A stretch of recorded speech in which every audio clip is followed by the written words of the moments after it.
Hello! Hey everyone! Welcome to another episode of Show Us Your Shit. We are back. We've had a big break, haven't we? It's been 7 days or 8 or 9 days since the last one, and very excited to be back. I had a baby. That's what happened. That's why I've not been here. I had my son. Ted Harpo Schreiber is his name. He's now over a week old, and very excited to have him here. It's been amazing, but obviously chaotic. We've got 2 kids, a 2-year-old and a newborn in lockdown is interesting. It's been fun. But welcome back, everyone. This is so exciting. We're going to do this nightly now. This is going to be a thing. Same time, same shit channel, same shit time every night, 9:30. And it's going to be just a collection of interesting people. I've already started lining some people up, so I hope that you can stick with this as we go on. Tonight's guest is absolutely amazing. He's a guy who you just will know his work because you've got the books. You've seen them in every shop. He is the editor of the Guinness World Records, editor-in-chief for the last 15 years. He's done that. This guy's been all over the globe. Absolutely extraordinary life story he's got. He has met everyone from the world's tallest person to people who are setting records for kicking themselves in the head most times in a minute. He's done it all. So let's bring him in. Glenday, and editor-in-chief of the Guinness fucking World Records. I mean, just how cool is that? So hopefully he'll be here in just a sec. Here we go. Glenn. Hello. Hey. Let me just angle this. Hello, how are we doing? Craig, how are you, man? Good to see you. Thank you so much for doing this. Thank you for having me. Just for you, I put the jacket on. You can't quite. Oh, let me see. This is the official Guinness World Records. This is the jacket you wear when you're officiating, I guess. Yeah, the adjudicator jacket. So, I mean, I tend not to do quite as many now, but and they're hot as well. I'm actually quite hot. Well, thank you so much for doing this. A tie at times like this, anyway. It's nice. It's nice to have an excuse to dress up again. Welcome to Show Us Your Shit, or some Shakespeare, a pair of pajamas, and a mutton chop. I will explain why it's got that little bit of the title at the end of the show. For anyone who's joining us just now, this is a show where while we're in lockdown, we're looking into the homes of interesting people to see what shit they've got. They've been sitting there in their houses, surrounded by a lifetime's collection. I thought, let's dial up some interesting people. And one of the first people who popped into my mind is this man tonight, Craig Glenday, who is the editor-in-chief of the Guinness World Records. I mean, it's extraordinary to be putting a face to such an institution. Very excited to meet you. And why don't we crack into it? What is your first item?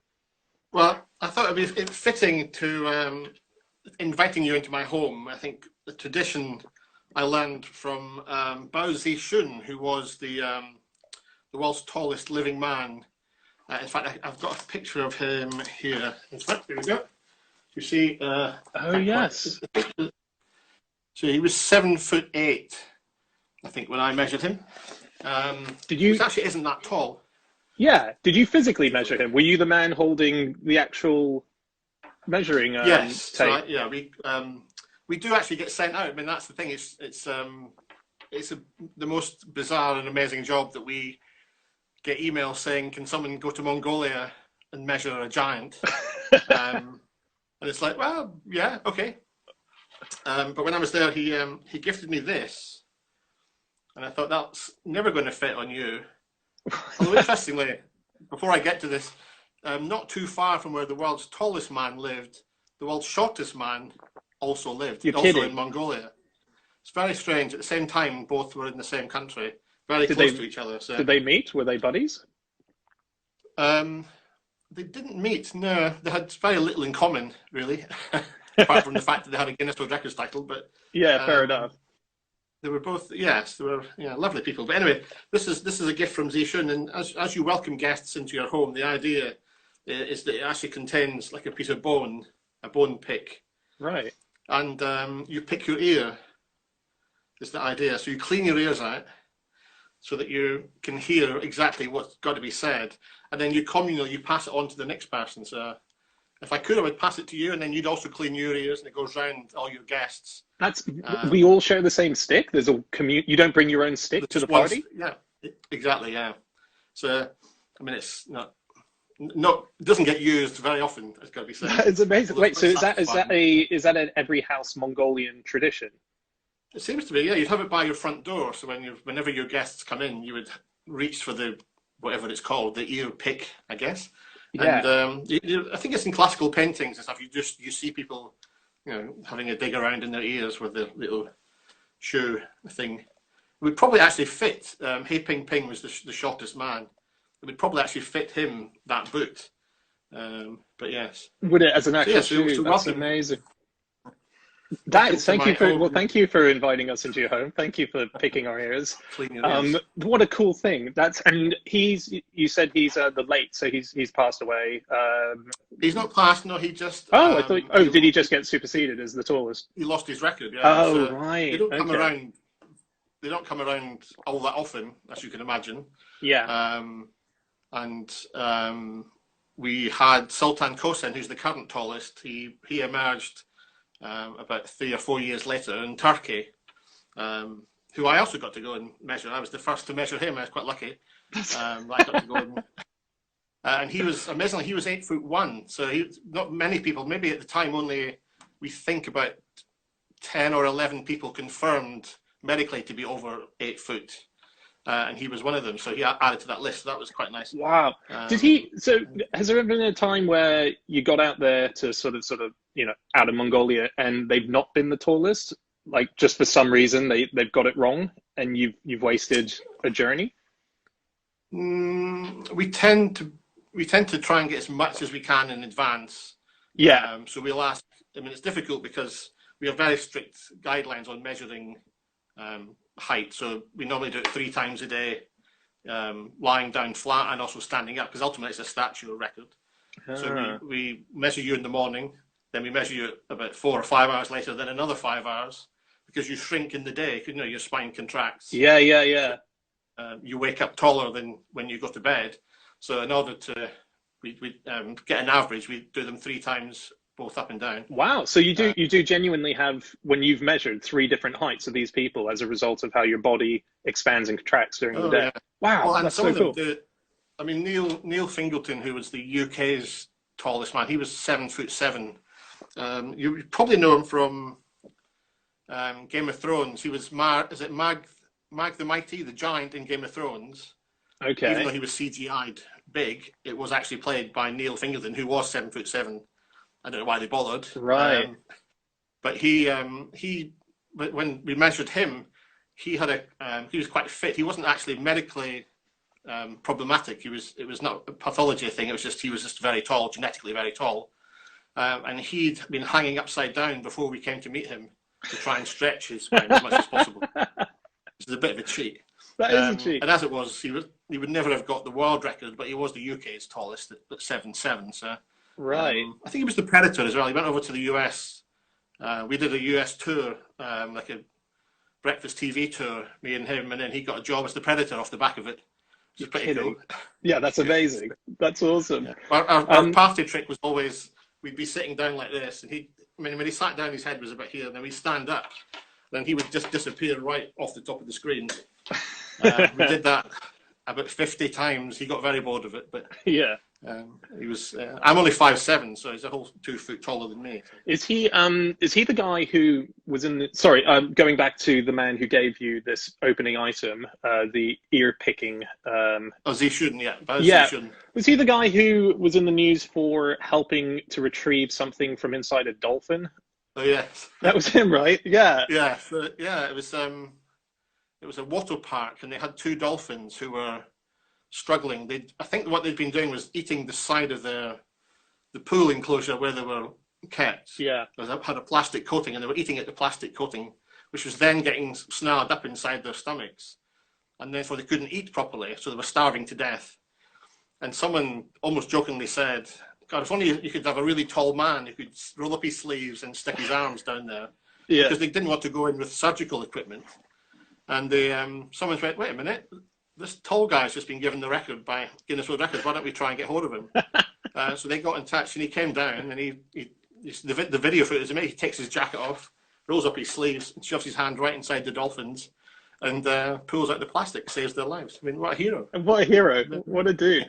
Are you still in contact with him, or once a record holder is sort of knocked off, that's it for you? Yeah, we tend to stay maybe social media chums. There's always a language problem. He never spoke any. Yeah, I think he spoke some rare dialect of Mongolian as well, which made it even more challenging. But we try and stay in touch. What was really nice about him, I think, was he was having a real struggle in life. He couldn't get work. He was a bit of a recluse. The only job he could find was he stood outside a restaurant and just pointed at the door as if to say, if you eat here, you'll get big and tall like me. right. And that was his life. And he was shunned. He wasn't allowed to have a girlfriend. He wasn't allowed to have a girlfriend. No, the village he lived in basically sent him, he was extradited, just sent off into the wilderness. And then as a result of the fame he got from being a record holder and going on TV shows, and we flew him to the UK and to the US, he actually found himself a wife, he got married, he had kids. So he didn't actually mind losing the record because his life had been so revolutionized by this event that he was more than happy to take what he could from it, and then now he's still alive, living a happy life. That's so cool. Oh, we just got a message from C8C1 saying that he married a lady who was 5'6". That's Okay. Good height. We have a cool. record which we're trying to find. If anyone's watching who might have a height differential in their marriage, we had a record. I think now we have to find a new holder for it, for the greatest height difference in a couple. So it was a woman with dwarfism married a giant, and so between them they had about 4 foot difference in height. Right. Which is quite a spectacular record. I love that idea. Yeah. I used to actually play in a band, the Arbroath Silver Band, the brass band in Scotland I used to play in.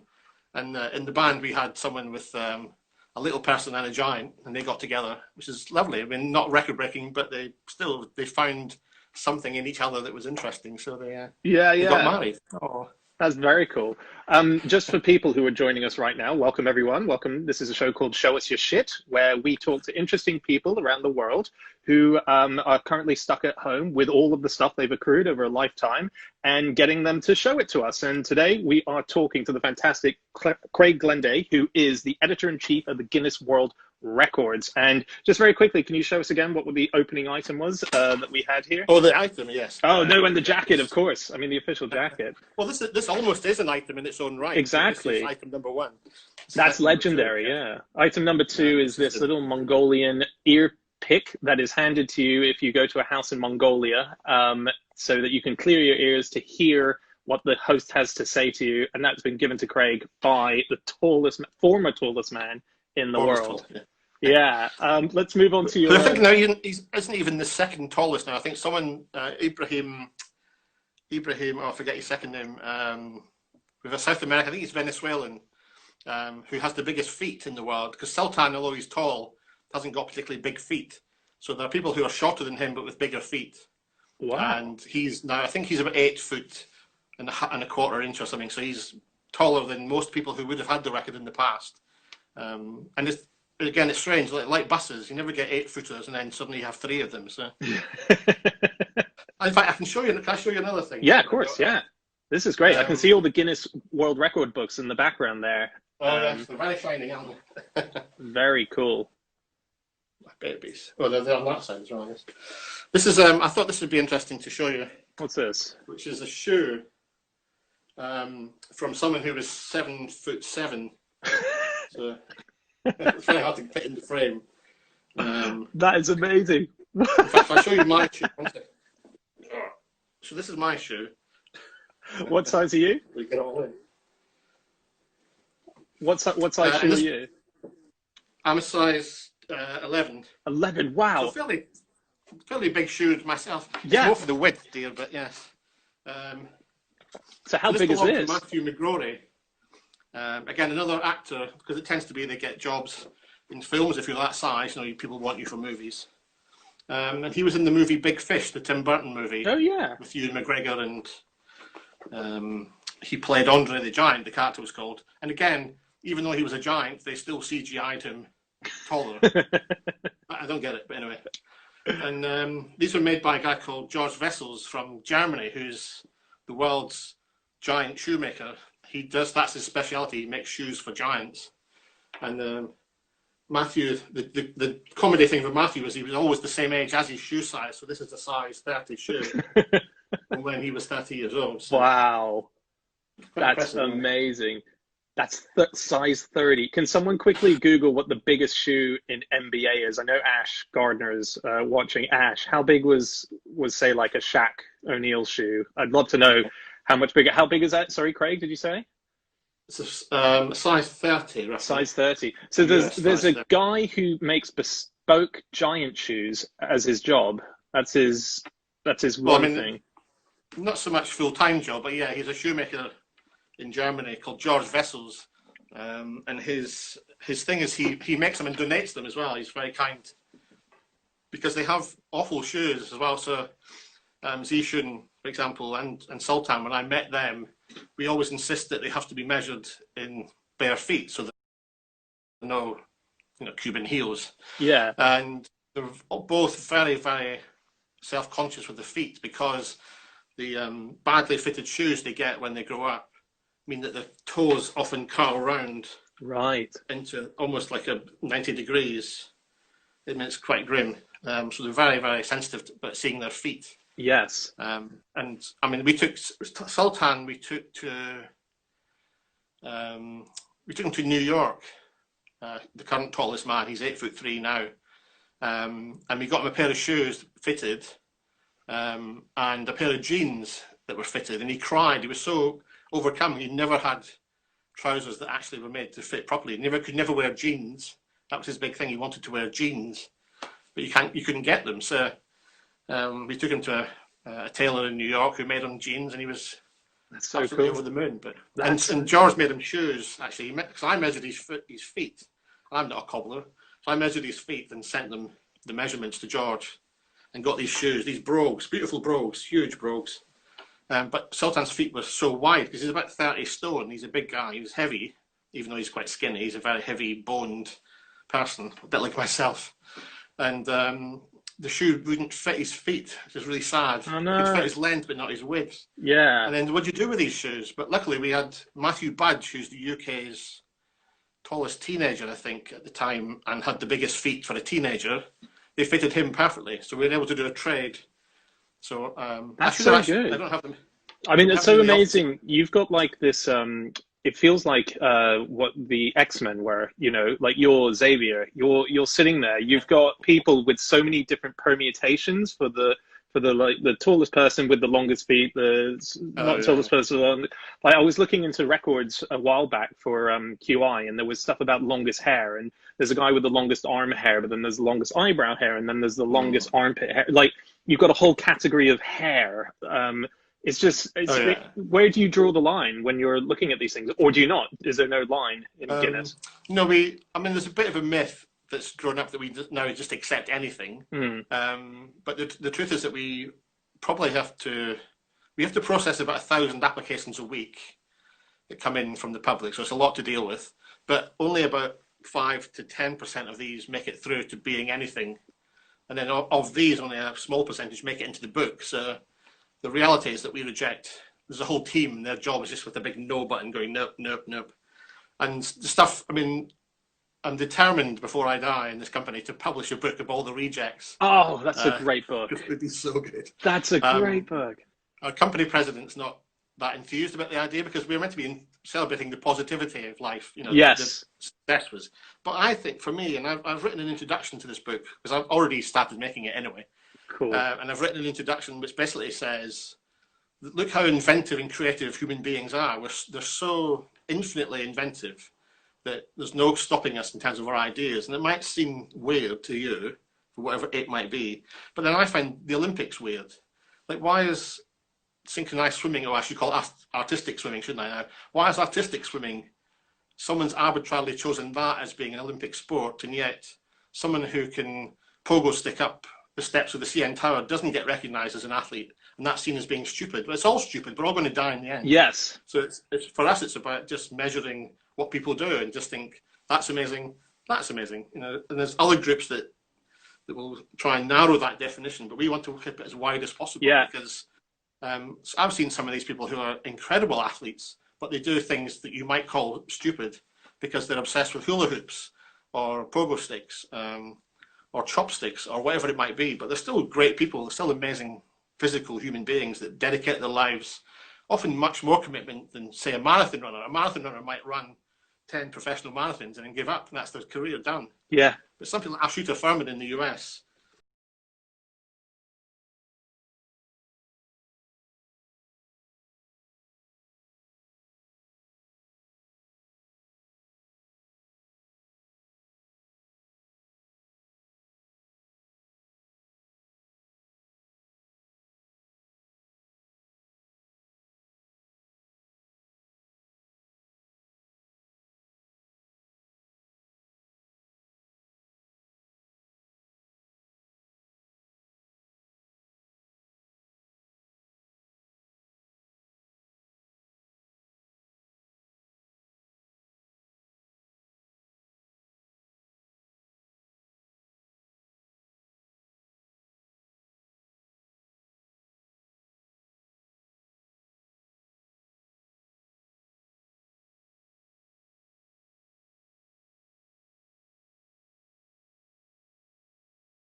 Welcome back, everyone.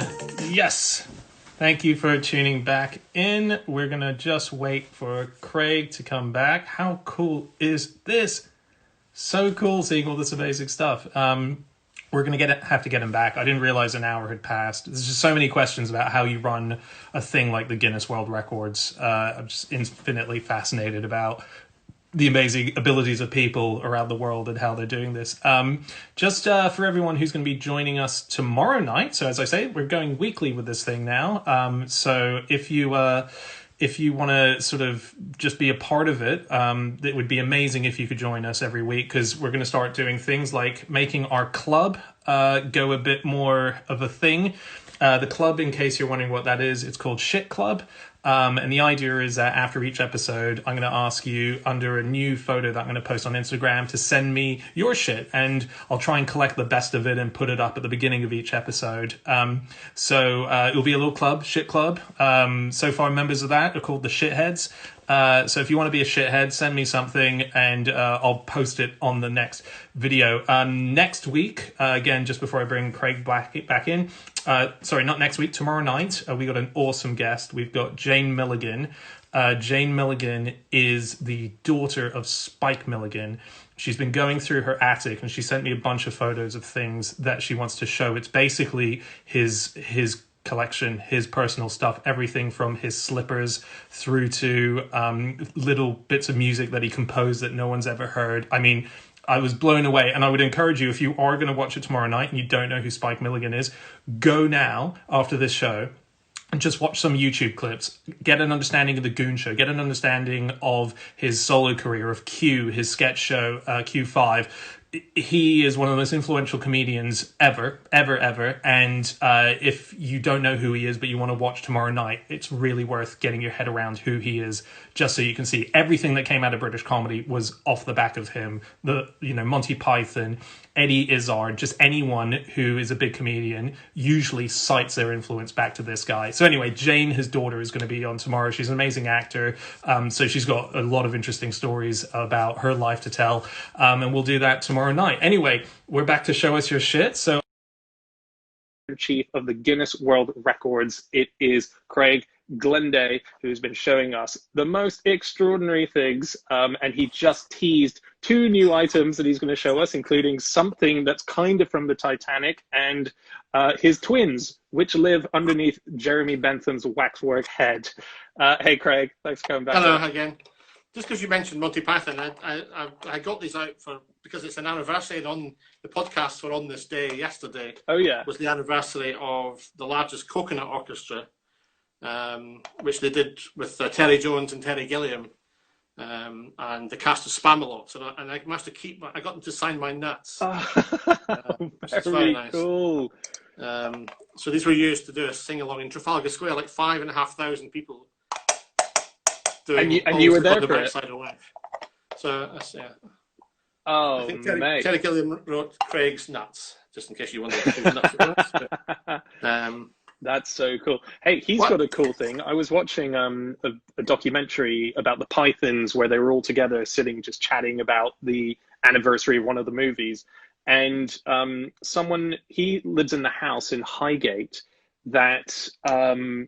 oh God, I can't believe I'm going to forget his name. Francis Bacon, the scientist, philosopher. Oh yeah. He went to Highgate one night, and he had the idea of being able to make meat sustain by putting it in cold, and it was snowing, and he got out of his carriage and he put a chicken into some snow in Highgate Park.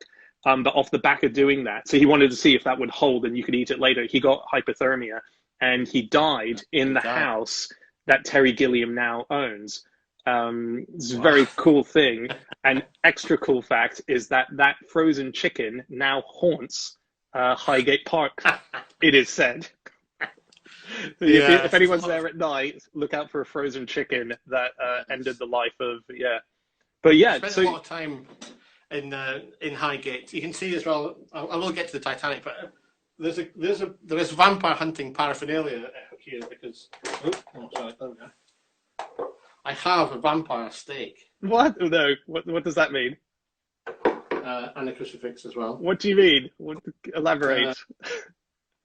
You can't just say I have a vampire steak. Because many years ago, I was the editor of a magazine called The X Factor, which did before the X Factor TV show. Oh, okay. And I became a bit of a paranormal expert, I suppose. And I'd written a book. In fact, have I got it here? I have it because when I was looking stuff of what you've done, this is it here. Yes. Oh, well done. Yeah. The Vampire Watcher's Notebook. Okay. Well, I've only got the French version here, but yes. I mean, it's a fun book. It was. Oh, that mirror on the front's a very cool idea. Yeah, isn't it good? Yeah. Yeah, that's all the budget lovely. went. Yeah.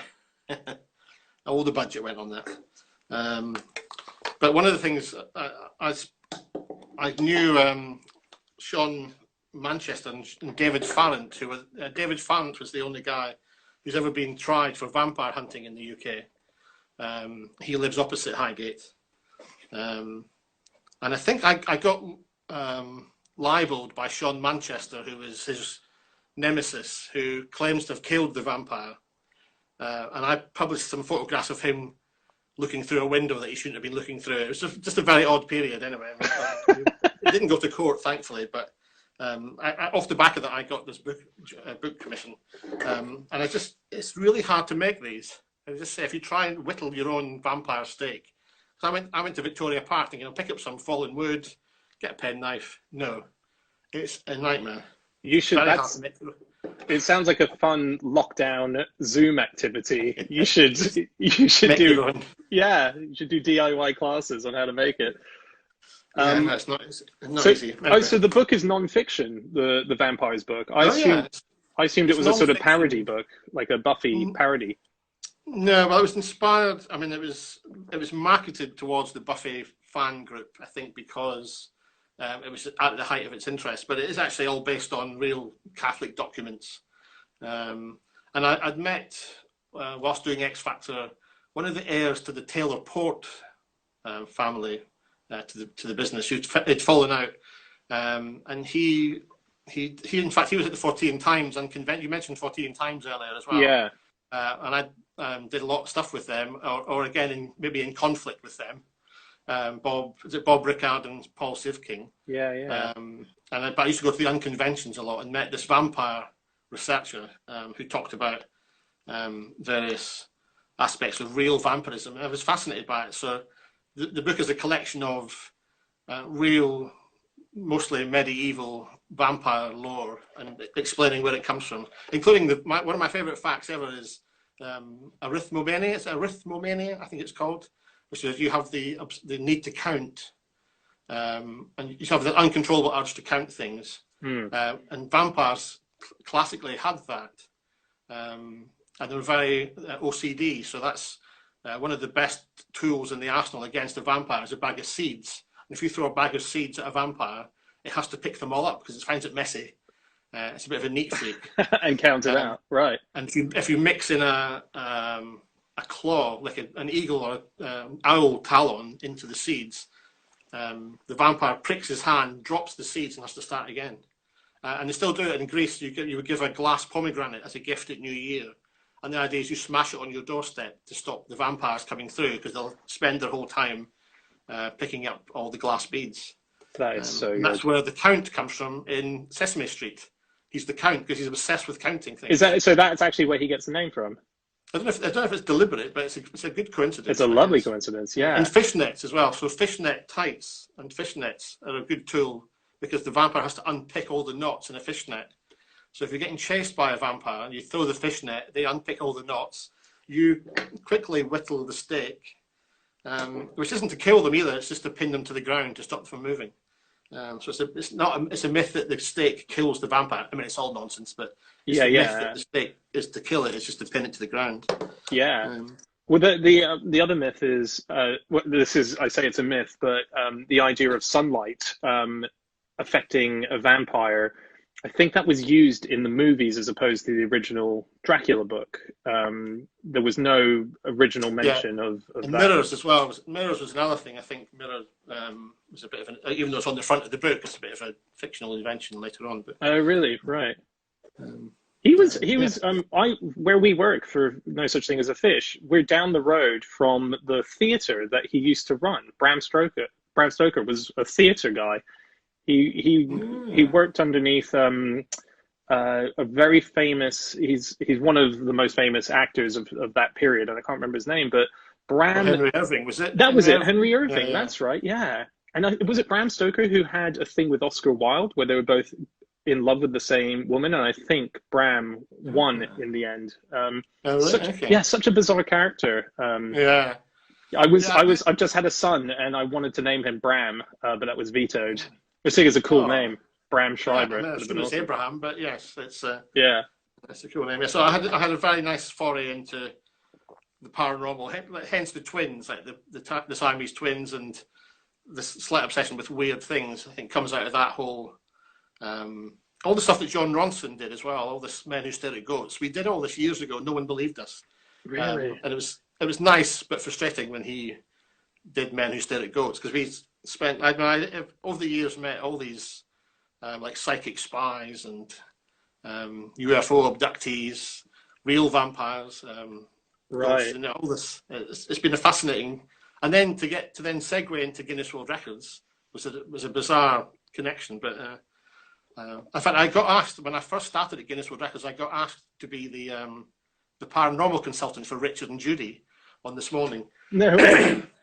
But the company CEO wouldn't let me do both jobs because you can't be a paranormal expert and the editor of Guinness World Records. So yeah, but you can be the Fat Controller and the Guinness World Records. I think that's a cool compromise.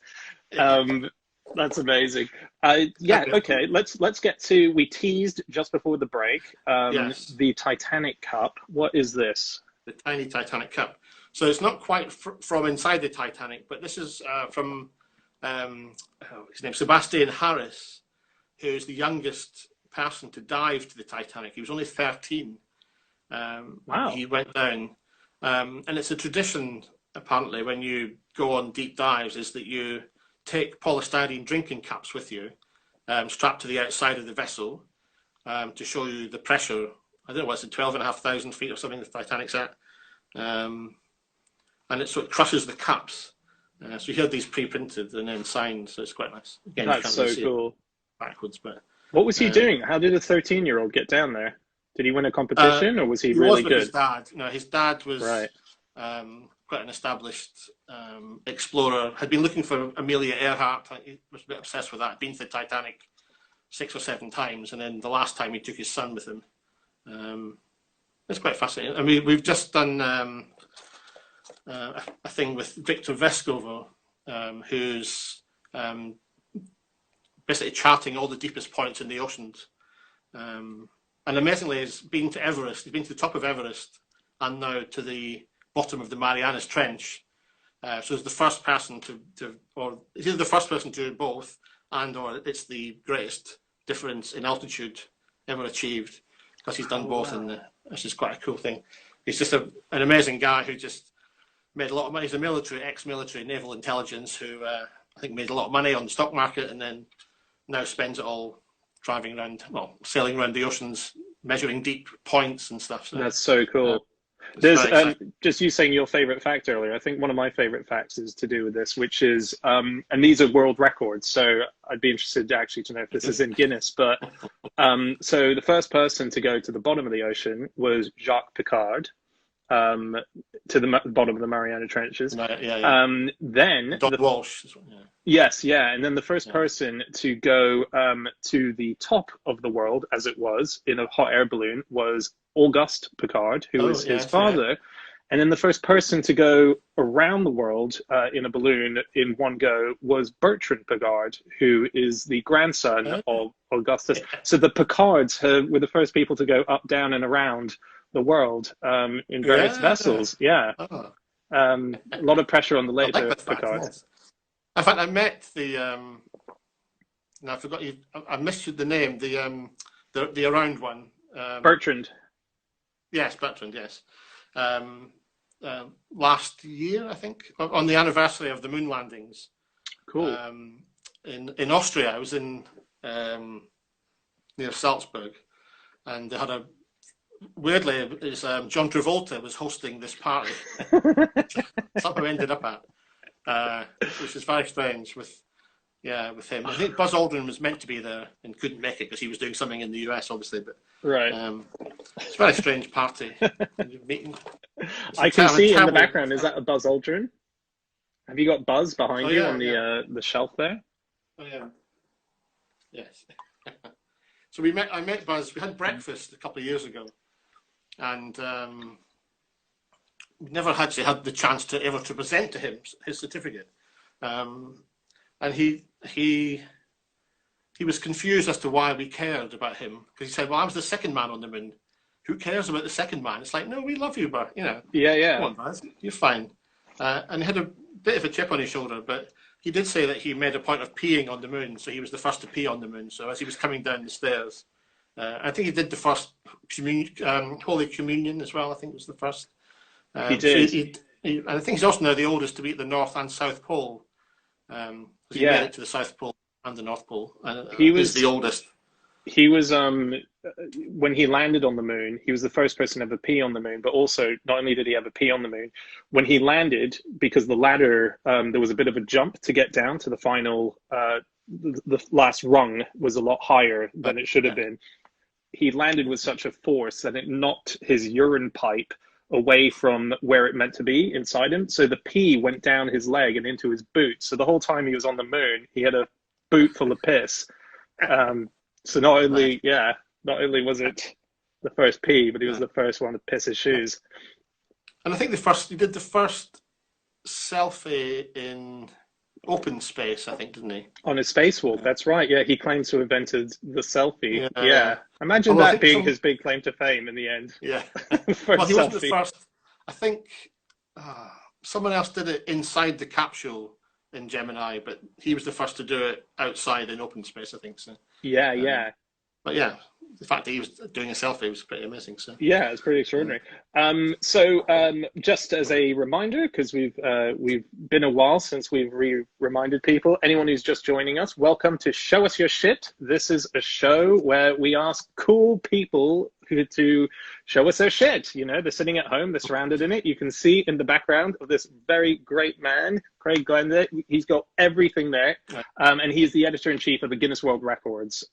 He writes it, basically. This is the man who's running it, and I can't believe your background of 40-esque kind of stuff with the X Factor and paranormal stuff. I mean, this is a hell of a history you've got behind you. Let alone Guinness. That's extraordinary. I was quite lucky, I think. I mean, I've always liked that content anyway. It's always been fun to find out about. But then to get a job when I had my own office in Soho, a whole floor of an office and a team producing this magazine, and it was just on the cusp of the internet becoming a thing. So it was the old days when you had to go to the library. The Tunguska event, which you'll know about, when the meteorite, whatever it was, exploded just above Siberia and flattened all the trees. Out of interest, what was in the Times that day? So to get that information, you have to go to the reference library in Trafalgar Square, get the reference, take the reference up to Colindale, and then wait whilst they got the big volume of it. So it took 2 days to get that fact, which you will now get in about 30 seconds. Yes, so it was nice having that discipline of doing proper school research, old school research, but also just meeting the most amazing people like Uri Geller. He and I became good friends. We're going to go into business one. Thank God we didn't really, but we were going to do something together. And I went around the world. I went to Roswell. I managed to get to Roswell for the 50th anniversary of the crash. Cool. Did an amazing trip. I drove, me and my friend Ben, who's the deputy editor. We drove right around America, around the coast, and then did a diagonal, and spent about 6 days in Roswell for the 50th anniversary of the crash. And I did a UFO book as well. I don't know if that's did you? One. Where's that? Let's see that. Let me see. The UFO Investigators Handbook. So the idea was meant to be part of the series. So again, it's non-fiction. Yeah. In fact, the foreword is by Stanton Friedman, who is the guy who broke the Roswell story. Was the original researcher for Roswell. Right. This is a nuclear physicist, but There's So I got there's someone watching this show right now, I just have to say, who I make a podcast with called Cryptid Factor, called Buttons. He's just mentioned it. He's doing a new show which is called Aliens Like Us. And I believe it's called that, with Rhys Darby, the comedian. He will be losing his shit right now, and I'm sure he's going to be in contact very, very soon to talk to you. So sorry, go on with this. But at that time, I was deeply entrenched in like remember the Ray Santilli autopsy video footage, and yes, yeah, and I mean that again almost. I think he did sue us because we said things that we tried to debunk that because we knew it was not true, and we had special effects people look at it, and it was just such nonsense. But to be part of that almost history at the time, it was, thinking back on it now, how strange. A period it was, just being immersed in all that as it was happening, going to UFO mass sightings as a guest to watch things in the sky when you just think, I don't know what I'm seeing, but I know they're not intelligently controlled extraterrestrial beings, because this is about basically trying to define all the other things that it could be before you're left with the very last thing, which is if you can't explain it in any other sense, then it has to be an alien intelligence. But of course, you solve it by that point, long before that point. But isn't that the Sherlock Holmes method? Isn't it the exactly? Yes, yeah. Yeah, right.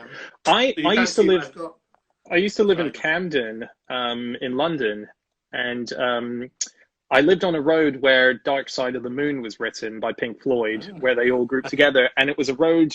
The parallel road to us is where Amy Winehouse died. So I was like, oh, there's two cultural little spots.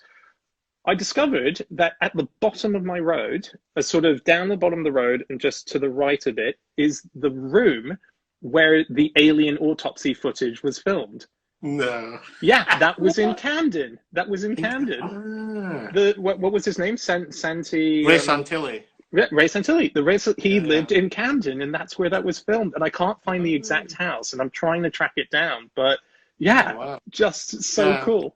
I think Simon Pegg as well. I think he was a bit obsessed with it, wasn't he? Because what was his movie? Simon Pegg's movie, Paul. Was it about the alien? Yes. But I think so much of that. There were so many in jokes from the UFO community there. Yeah. I actually met him at. Where did I meet him? I was in Comic-Con in San Diego. He was trying to gate crash the Expendables party. Right. And kept asking if I could get him in, which I couldn't. And then I was presenting to Sylvester Stallone and Dolph Lundgren as a surprise. I was the surprise of the day at that point. So, which is actually